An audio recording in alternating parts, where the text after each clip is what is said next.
on remarque une certaine embellie au niveau du statut de la femme ivoirienne.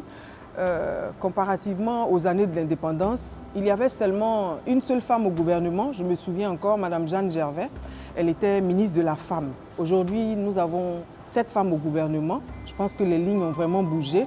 À l'époque, le domaine d'activité dans lequel les femmes excellaient, c'était la couture, la coiffure et la cuisine.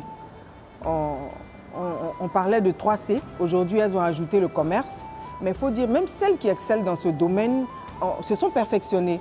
La couturière est devenue styliste, la coiffeuse est devenue esthéticienne et la cuisinière est devenue restauratrice, sinon traiteur. Donc il faut dire que les lignes ont vraiment bougé et il y a une véritable prise de conscience des femmes. Mais seulement, il faut reconnaître que Abidjan n'est pas la Côte d'Ivoire. Donc toutes ces activités, il faudrait qu'on puisse les étendre au niveau de toutes les femmes de la Côte d'Ivoire.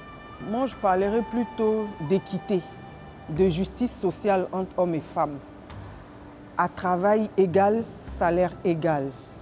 Alors, je suis africaine et pour moi, les femmes africaines ont des valeurs. Et en tant qu'Africaine, ce que j'aimerais que mes enfants retiennent de moi, c'est l'image d'une mère comblée, d'une épouse épanouie et d'une citoyenne ivoirienne qui a son mot à dire, qui a sa place dans sa société, qui est aujourd'hui journaliste, écrivain, qui a son espace, qui s'impose et qui évolue. C'est ce que j'aimerais qu'on retienne de moi.